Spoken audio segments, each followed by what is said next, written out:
my family, actually, they were hired, my grandparents, by the railroad to, I would say, a boarding house.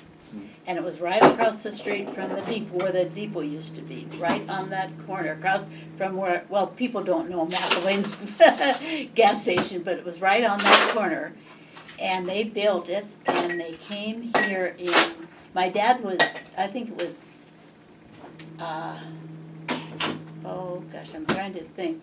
My dad was just a little boy, very little, when they moved here. And she cooked for the crews. It was just for crews.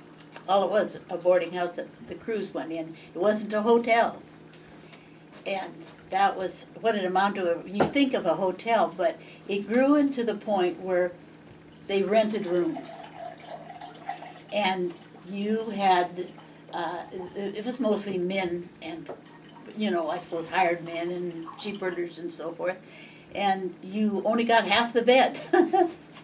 And if somebody came in, they got some old fellow, he'd get the other half of the bed.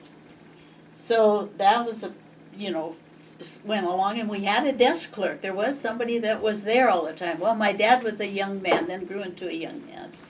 He was out like all young guys, having quite a good time, at night sometimes, and his mother was alone. The father died in 1900. In fact, he was the first one in one that was made a cemetery to be buried there. Now, Daniel Jens would always correct me and say there was that rock. There's a rock there where there's a Chinaman buried there. I suppose working on the railroad or something, but it was not a cemetery, so they built that cemetery. He died in 1900. And anyway, my dad was telling a story about he was out one night and his mother had told the desk clerk, "Don't let Morris go in to his room. You tell him to sleep somewhere else. I've rented his room." She oftentimes would rent his room out. So he came in kind of late and didn't want her to know, and he snuck in there and went to bed. Well, he said in the middle of the night he went to turn over, and it's as long, his hand was in a lot of hair. He didn't know what in the world. He got up, and he was with, I wouldn't say the woman's name. She had rented the room for the night, and he got in bed to supper. He thought it was just some other guy, and he's sleeping with this. She was a married woman, and he said, "My God," he said, "she and I had tried to get out the door at the same time. He knew he was going to be in trouble." And we'd laugh at the funny things that happened. Somebody told me, said, I was just married, and we came to Hinsdale, and said there were no rooms, and they had to sleep in the dining room. They never turned anybody away, but sometimes about all that was left was the floor. They'd double the beds up and they'd do everything, but it wasn't a big hotel. But my dad would say at night, when he was just a kid, he would hear the cowboys after the big dances and parties leaving, and they would shoot holes in the hotel sign. You could hear the guns, the bullets going by.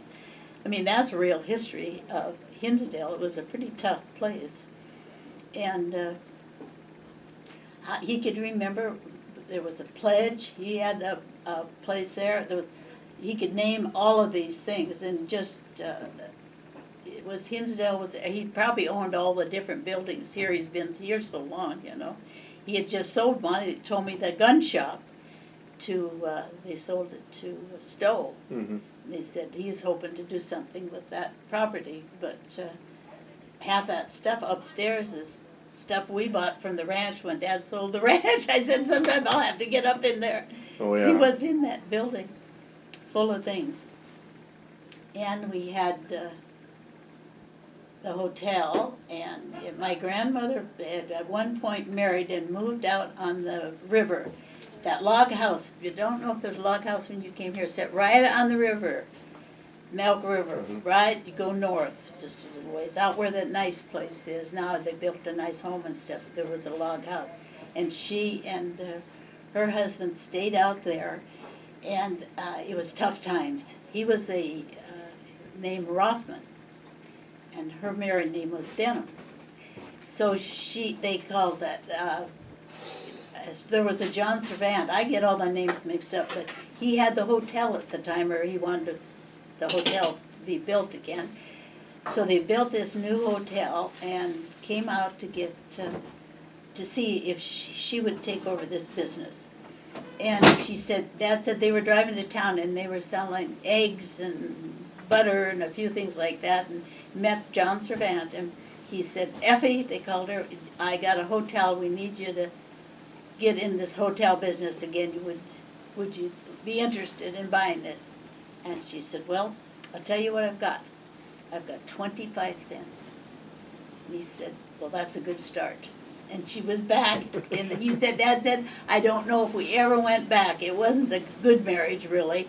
I'd asked him, I'd never heard such a thing. I said to him, Dad, what happened there? Did they get divorced? And he said, I don't know. And he was young, 4 or 5, and I said, what was the problem? What caused that? I was just little asking him, and he said, well, I suppose my sister and I probably were a problem. They were spoiled. In other words, the mother had spoiled these 2 kids. He said, well, I suppose my sister and I had a lot to do with that.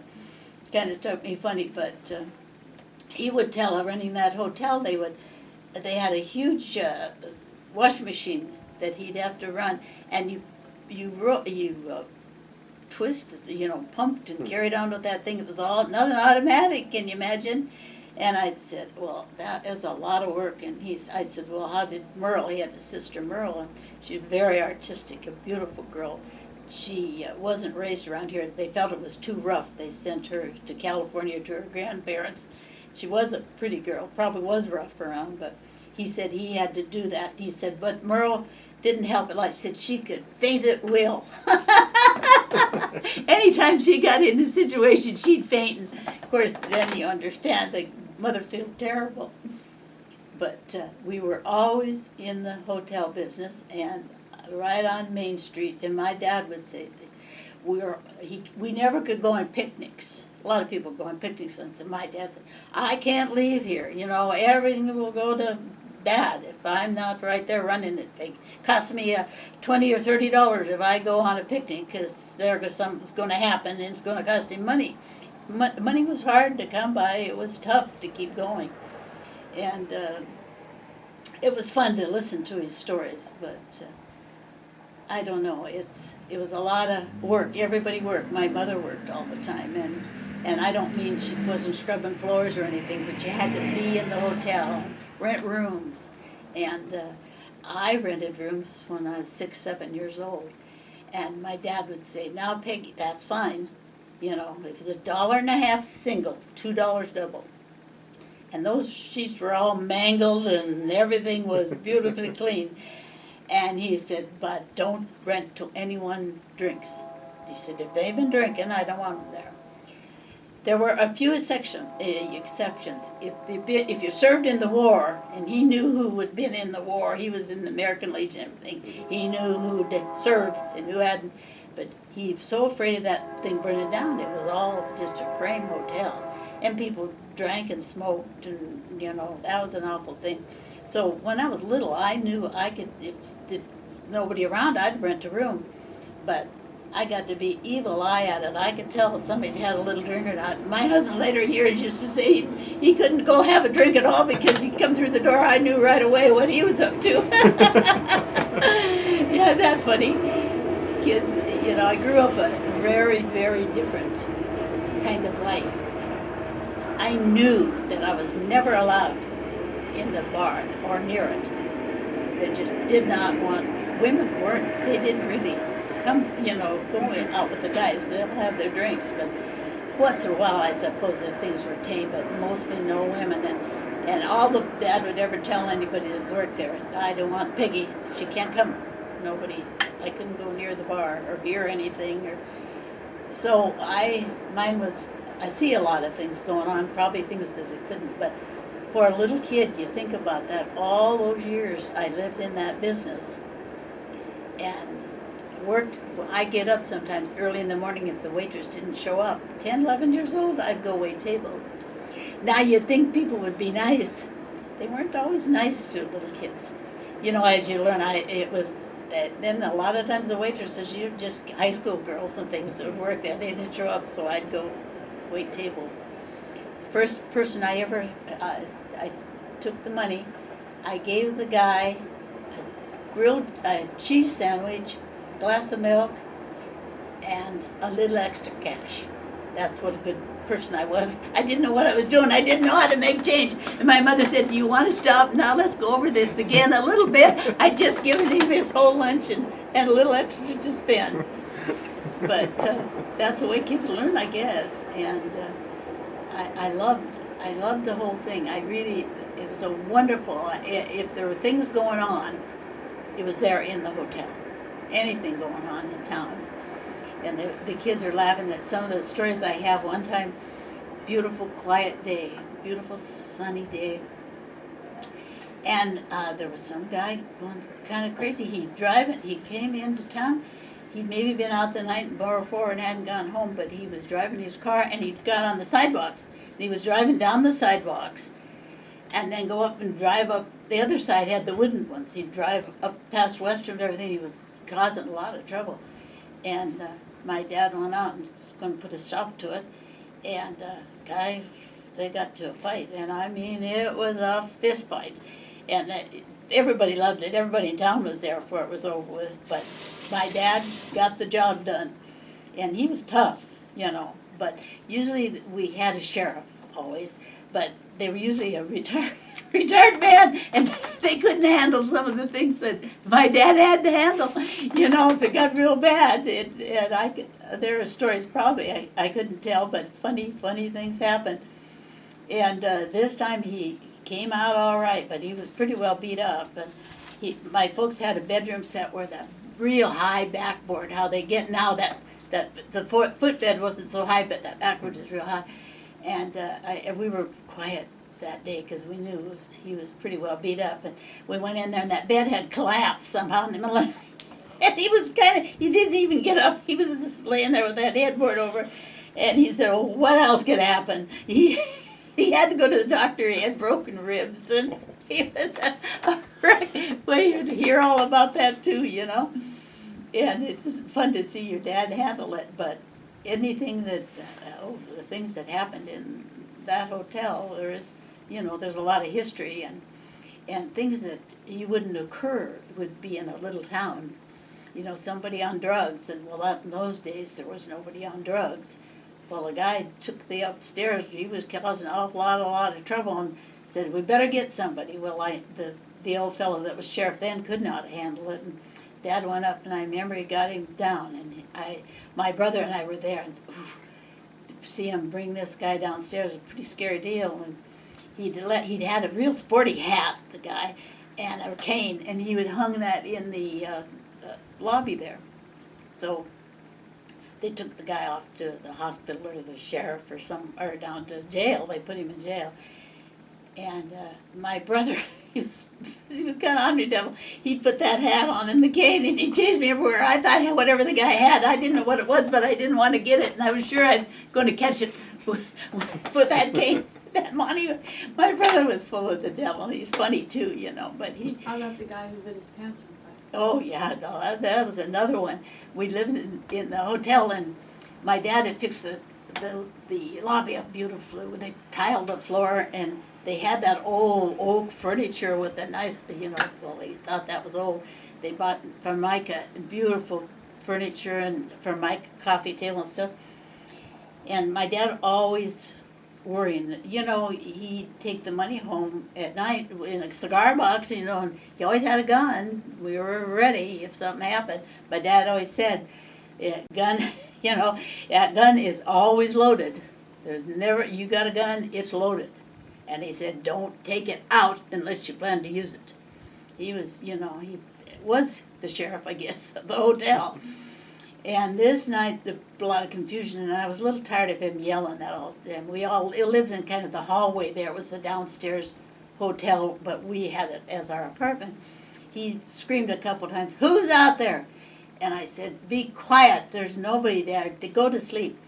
When all hell broke loose, the stuff banging and everything, well, a guy fell asleep up there on the couch, been drinking, had a cigarette, and laid it down on his lap and went to sleep. Well, he burned his pants off. And sort of a fun story. my dad got out, he don't know what's going on, because all this banging and carrying on, and he get out there to see what's happened. And the guy's got no pants really left, but he's on fire. And so he's yelling, Mildred, it's my mother, get a bucket of water. Well, what do you do when in the middle of the night you can't sleep? And we just had hotel rooms back there. It wasn't like it was the kitchen, and I can hear him yelling, Mildred, I said, get a bucket of water. And my dad grabbed the guy and put him in an old phone booth we had there. That was a public phone, and he held him in there because the guy was crazy. He's burnt. He's going crazy. We got no water. So finally my mother come. I remember her little nightgown running up with a bucket of water. And my dad was evidently sleeping in the nude. So he's nude. This guy's got no pants on. And I don't know if these can pass. If I should tell him or not.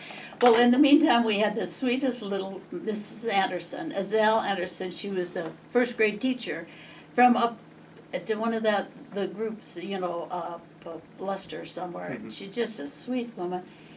And she had the room upstairs, number 1, and she heard this. And so she came to the head of the stairs and she hollered, Morris, is everything all right? Dad said, Azelle, don't come down here. Stay upstairs.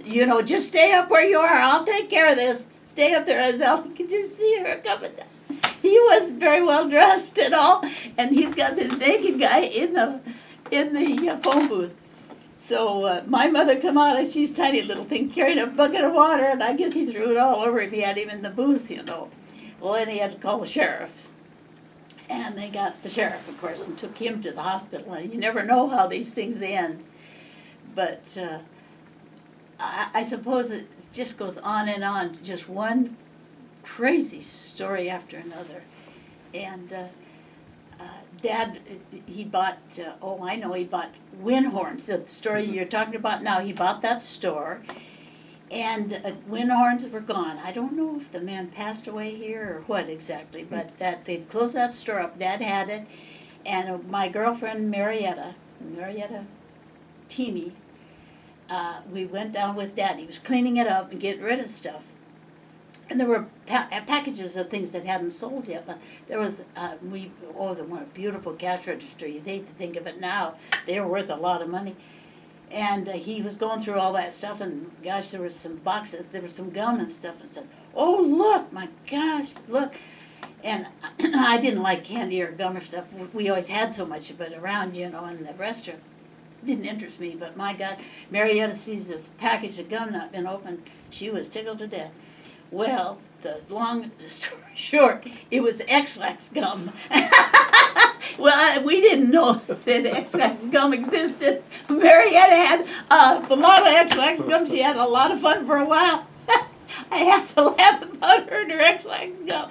We didn't know what we had there.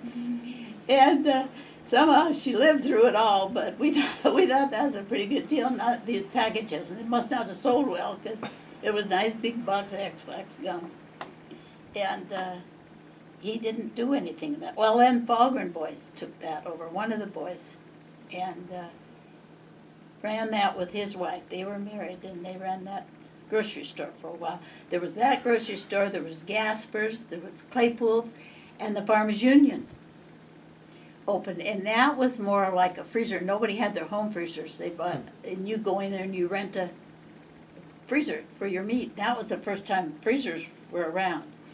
And that was across the street from the Rainbow Room towards the Legion Hall. There was no Legion Hall up there. That was kind of an empty spot up there.